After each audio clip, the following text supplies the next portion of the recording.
Okay, so I'm going to pass it over to our moderator. And for those of you that just entered, if you can turn your cameras on, that would be great if you're able to. And Mila, go ahead. Hello everyone, I'm Mila and I'm your moderator for today. Today's session is Pressure to Power by Daniel Horton.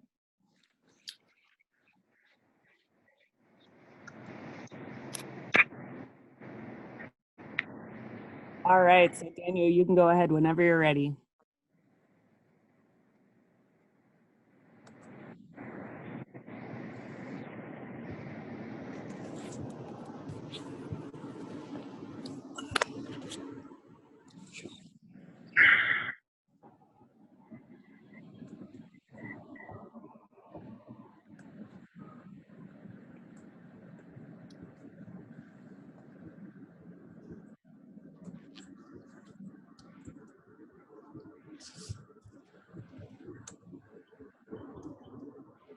Talking?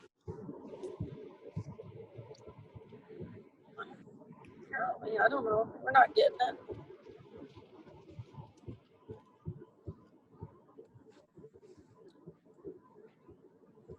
Is it? I want to thank you all for joining in on today's presentations. I hope this one is as fulfilling as others. This presentation is a mix of an essay and spoken word. It will include a historical analysis supported by some legal and scientific, cultural and divine components. Really quick, I just want to tell you a little bit about myself. I'm originally from South Carolina. I was born in Columbia, certainly one of the states that was one of the last ones to take the Confederate flag down. And so I always say I was born in the spirit of rebellion. But I got an opportunity to move across this country because my father was in the Army. And so I've lived in many places, such as, anywhere from Ohio to Orange County, California. And so I really enjoy being able to understand the different perspectives that are within this country. I'm also a current law student here at the university, and I studied political science and received a master in public administration, both from San Diego State University prior to coming to here. And I would be remiss if I did not thank my family who has supported me over the years. To them, I owe a lot. So what is pressure to power? Well, we first start off with our issue. And so the issue is, under current health, economic, and social pressures, can America and the world, when tensions are at all-time highs, can they survive?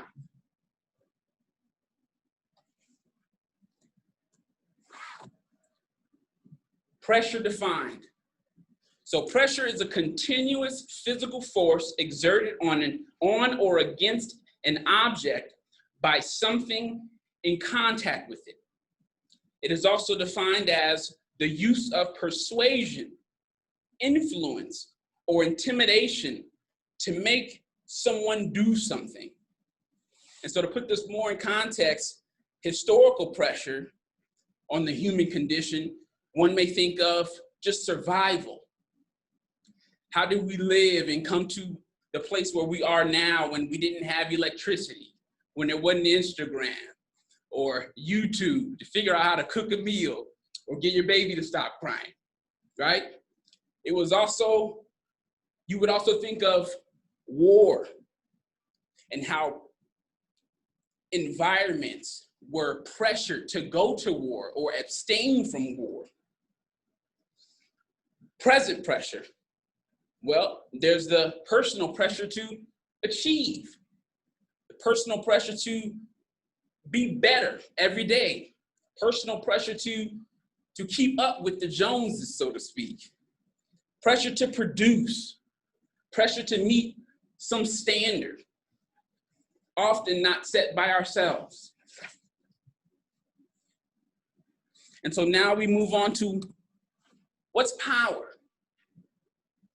Well, power in one way, as a noun, is defined as the ability to do something or act in a particular way, especially as a faculty or quality. The capacity or ability to direct or influence the behavior of others or the course of events. As a verb, supply, power device, such as using a portable cell phone charger, right? To move or travel with great speed or force. One would liken this to a car. Now, what do you get when you combine pressure and power? Well, here I think of diamonds. Diamonds go through immense pressure through the Earth's core. And as it's driven up through gravitational pressures, it's then released to where then we're able to excavate it and find it. You might think of wine and how it's created from the mashing and the pressing of grapes.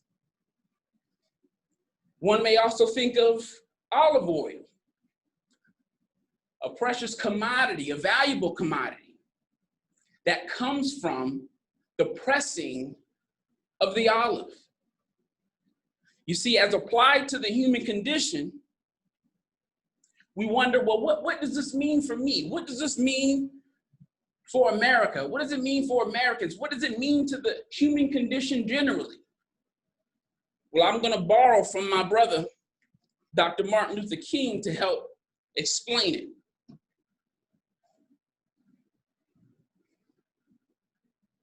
In his I Have a Dream speech,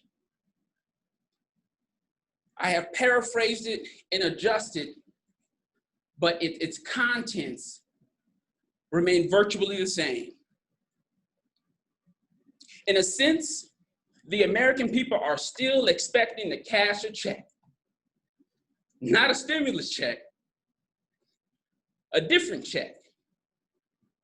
When the architects of our republic wrote the magnificent words of the Constitution and the Declaration of Independence, they were signing a promissory note to which every American was to fall heir. This note was a promise that all men and women, yes, black, brown, and all shades, including white, would be guaranteed unalienable rights of life, liberty, and the pursuit of happiness. It's obvious still today that America has defaulted on this promissory note insofar as citizens of color are concerned. You see, instead of honoring this sacred obligation, America's still giving bad checks. And I've had my fair share of return checks that were marked insufficient funds in my time. But as Americans, we refuse to believe that the bank of justice is bankrupt.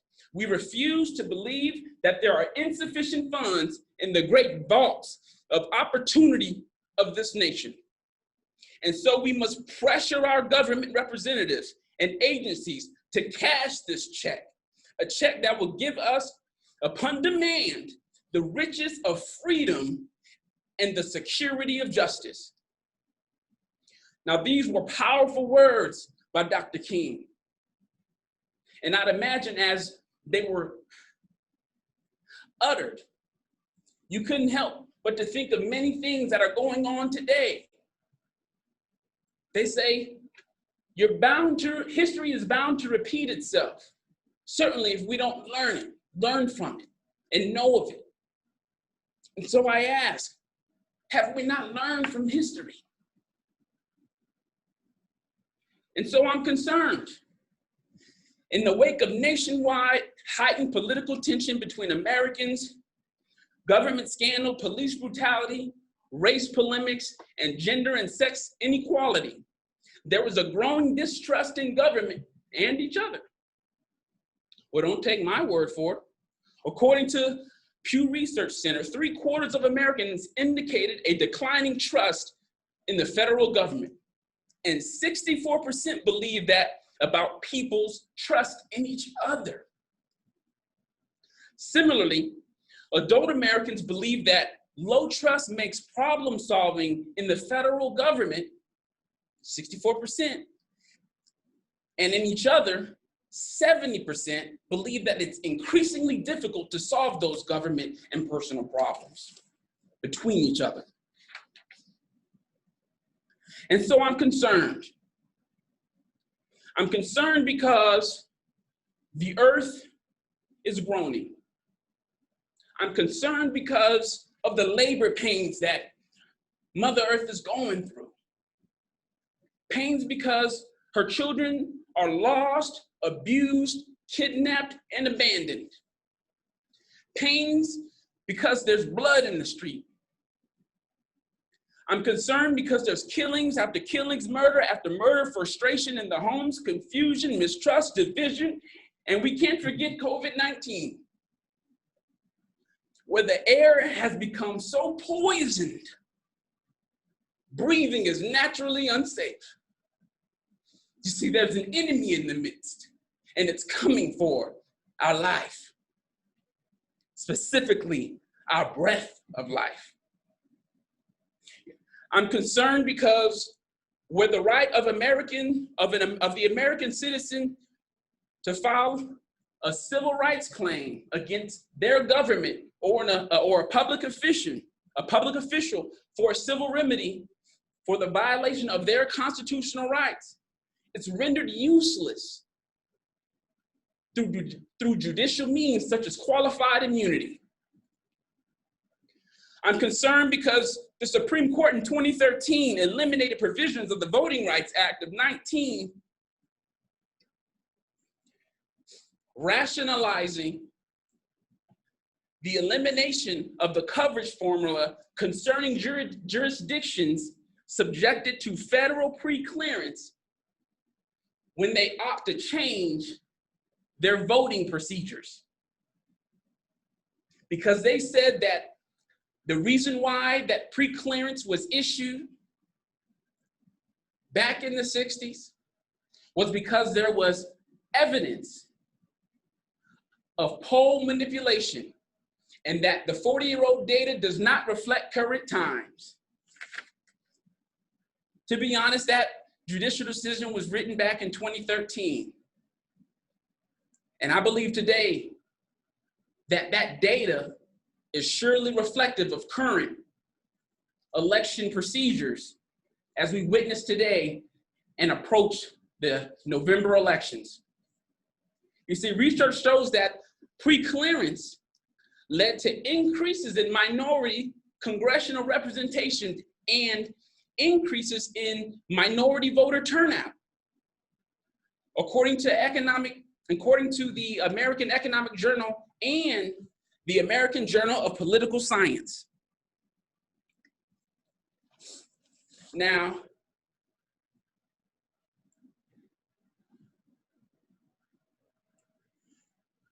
we have to use this time to speak.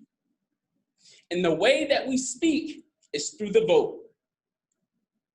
Too many people have fought in Native American communities, in the immigrant communities, in the Black communities, in the female communities, and in the white communities for the right to vote. And this is imperative for us to go out and utilize this right so that their efforts may not be in vain. But you see, I'm hopeful.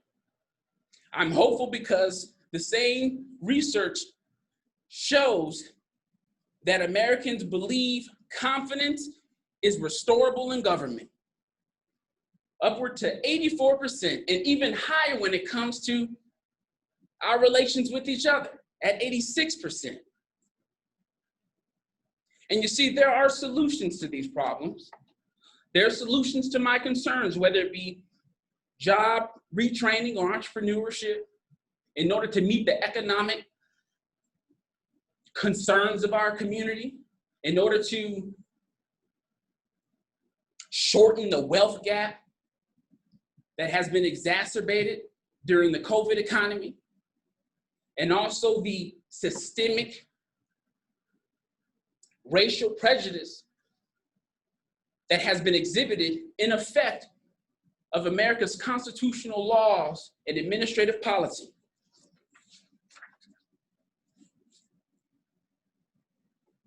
But there's also a mindful solution. Many psychologists and sociologists have investigated the locus of change. You see, environmental circumstances impact our thoughts, and one's thought impact their environment, especially in the way that one approaches their environment. You see, there has to be some sort of internal interrogation. And what do I mean by that? Well, when you're talking about race matters, economic matters, social matters, cultural matters, you're not talking about acquisitions or mergers. This requires a forensic analysis, whereby self-interrogation of one's own beliefs and thought patterns and their position in society is required in order for there to be a social transformation. You see, a lot of people talk change, institutions talk change, the government talks change, but many times we get a symbolic gesture, a symbolic representation of what could be and what ought to be, and see, that person made it there, so you can too. And while that's all fine and dandy, what I've learned from the civil rights movement in the 1960s, before and beyond, was that it's about the written word. Individuals across communities go out and protest to pressure their governments to do the right thing, to enact laws and policies that are going to be beneficial of the ones who have to abide by them. And it's only because of this pressure that the change in the written word, which comes to life through the administration of policies, it is that which is most important. But you see, there's also another internal perspective. I deal with Crohn's disease, and boy, is it nasty. Pure of evil. But I'm grateful because I've learned so much. You see, Crohn's disease causes an imbalance starting in the gut. It's an inflammatory bowel disorder that causes inflammation in the lining of the intestines. Many don't know that our gut has more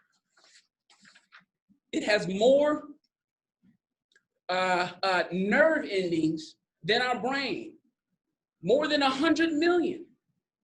And so many report this as enteric nervous system, as the enteric nervous system. And so what they mean by that is our gut communicates with our brain. And so when you hear people talking about that gut feeling, oh, I made that decision because I felt it in my gut. Well, they're not lying. They certainly are not lying, based on this Johns Hopkins report. But you see, this communication is disrupted with Crohn's disease.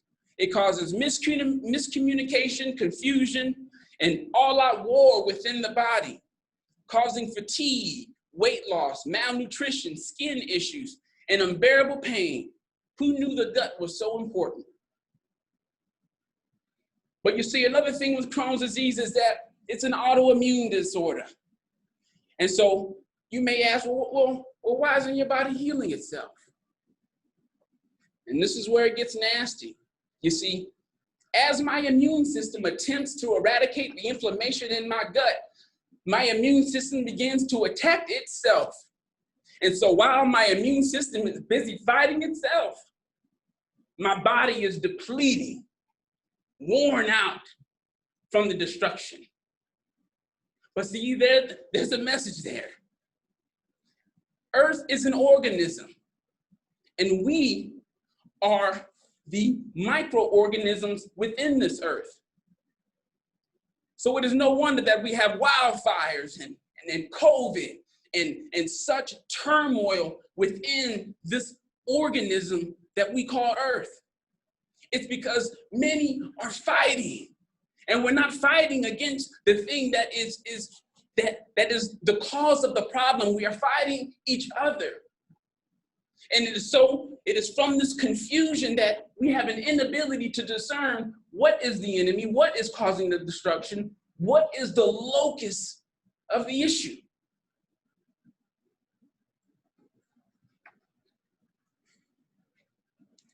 But you see, when I start to think about these things, I can't help but think of where I come from.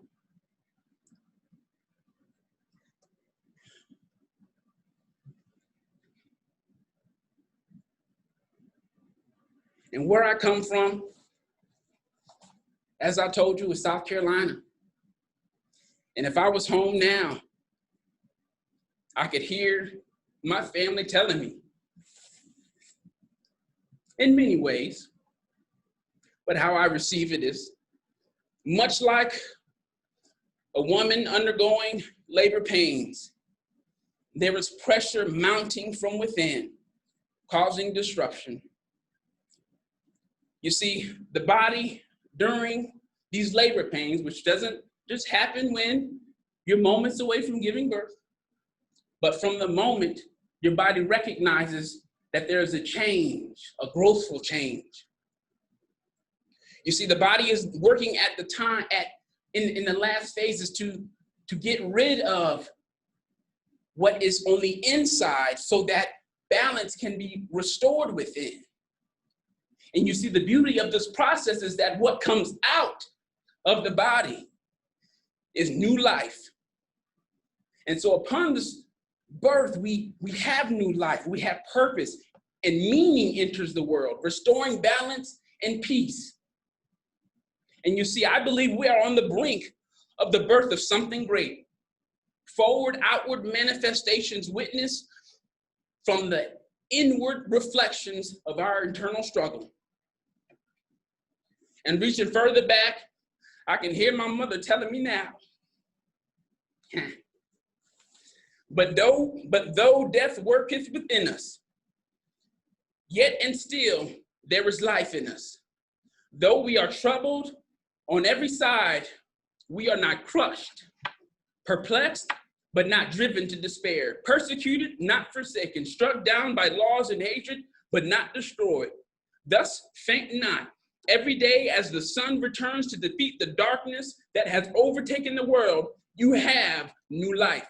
We have new opportunity to do something great, to be great, to apply pressure, to overcome pressure, to build that dream, to act on your ideas, to vote, to protest, challenge your thinking, challenge your routine.